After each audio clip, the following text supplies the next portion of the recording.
ಮತ್ತೊಂದು ಆಲೂಗಡ್ಡೆ ರೆಸಿಪಿ ಮಾಡುವ ಅಂತ ಚಿಕ್ಕ ಚಿಕ್ಕ ಆಲೂಗಡ್ಡೆ ಬರ್ತದೆ ನೋಡಿ, ಅದನ್ನೇ ತಂದೆ ನಿಮ್ಗೆ ತೋರಿಸ್ತುವ. ಈಗ ಈ ರೀತಿ ಚಿಕ್ಕ ಚಿಕ್ಕ ಆಲೂಗಡ್ಡೆ ನೋಡಿ, ಇದು ಸಹ ಚಿಕ್ಕ ಚಿಕ್ಕದೇ ನೋಡಿ, ಈ ರೀತಿ ಎಲ್ಲ ಬರ್ತದೆ. ಈ ಆಲೂಗಡ್ಡೆಯನ್ನು ಬೇಯಿಸಿ ಸಿಪ್ಪೆ ತೆಗೆದು ತಂದದ್ದು. ಇದನ್ನುಂಟಲ್ಲ ಈಗ ಹೋಳು ಮಾಡಬೇಕು ಸ್ವಲ್ಪ, ಈ ರೀತಿ ಮಸಾಲೆ ಇಳ್ಕೊಳ್ಳಿಕ್ಕೆ. ಈ ರೀತಿ ನೋಡಿ ಸ್ವಲ್ಪ ಈ ರೀತಿ ಚುಚ್ಚಿದಾಯಿತು, ಅದು ಮಸಾಲೆ ಎಲ್ಲ ಚಂದ ಮಾಡಿ ಇಳ್ಕೊಳ್ತದೆ.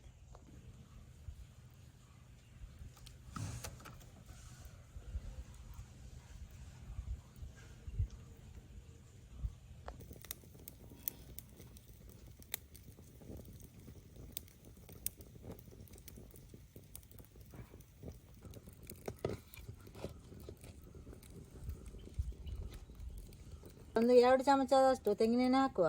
ನಿಮಗೆ ಬೇರೆ ಕುಕ್ಕಿಂಗ್ ಆಯಿಲ್ ಯಾವುದು ಕೂಡ ಹಾಕ್ಬೋದು ನೋಡಿ. ಸ್ವಲ್ಪ ಸಾಸಿವೆ ಹಾಕುವ, ಒಂದು ಅರ್ಧ ಚಮಚದಷ್ಟು.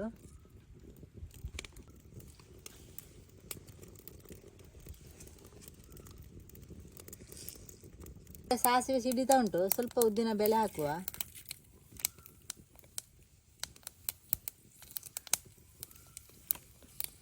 ಕರಿಬೇವಿನ ಸೊಪ್ಪು ಸ್ವಲ್ಪ. ಸಿಪ್ಪೆ ತೆಗೆದ ಆಲೂಗೆಡ್ಡೆಯನ್ನು ಹಾಕುವ. ಬಟಾಟೆ ಈ ಆಲೂಗೆಡ್ಡೆ ಉಂಟಲ್ಲ ಬೇಯಿಸಿಟ್ಟು ಒಂದು 5 ನಿಮಿಷದಲ್ಲಿ ಈ ರೆಸಿಪಿ ಆಗ್ತದೆ.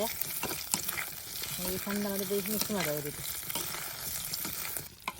ಎಣ್ಣೆಯಲ್ಲಿ ಸ್ವಲ್ಪ ಫ್ರೈ ಆದ ನಂತರ ಇದಕ್ಕೆ ಸ್ವಲ್ಪ ಪೆಪ್ಪರ್ ಹುಡಿ ಹಾಕುವ, ಅಂದರೆ ಕರಿಮೆಣಸು ಹುಡಿ. ಜಾಸ್ತಿ ಬೇಡ, ಒಂದು ಅರ್ಧ ಚಮಚ ಹಾಕ್ತೇನೆ. ಜಾಸ್ತಿ ಹಾಕಿದರೆ ಖಾರ ಆಗ್ತದೆ.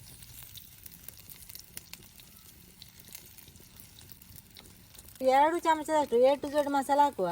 ನಿಮಗೆ ಬೇರೆ ಮಸಾಲೆ ಕೂಡ ಹಾಕ್ಬೋದು, ಚಿಕನ್ ಮಸಾಲೆ ಎಲ್ಲ ಬರ್ತದೆ ಅದು ಕೂಡ ಹಾಕ್ಬೋದು.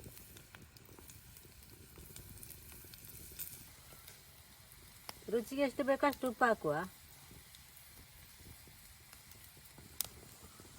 ಉಪ್ಪು ಎಲ್ಲ ಹಾಕಿ ಚಂದ ಮಾಡಿ ಮಿಕ್ಸ್ ಮಾಡಿದ್ರೆ ಆಯಿತು. ಕೊನೆಯದಾಗಿ ಸ್ವಲ್ಪ ನಿಂಬೆ ರಸ ಹಾಕುವ.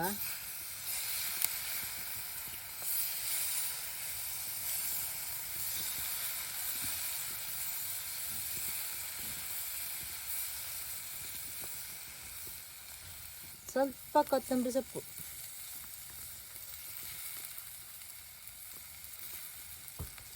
ಹಾಕಿ ಚಂದ ಮಾಡಿ ಮಿಕ್ಸ್ ಮಾಡಿದ್ರೆ ಆಯಿತು. ಚಪಾತಿಗೆ ದೋಸೆಗೆಲ್ಲ ತಿನ್ನಲಿಕ್ಕೆ ಆಗ್ತಾ ಇದೆ. ಇದನ್ನು ಉಂಟಲ್ಲ ಬಟಾಟೆಯನ್ನು ಆಲೂಗಡ್ಡೆ ಚಟ್ನಿ ಮಾಡಬೇಕು ಸ್ವಲ್ಪ ನೋಡಿ. ಚಪಾತಿಗೆ ಅದೇ ಈ ರೀತಿ ಚಟ್ನಿ ಮಾಡಿ ಸ್ವಲ್ಪ ತಿನ್ನಲಿಕ್ಕೆ ಆಗ್ತದೆ.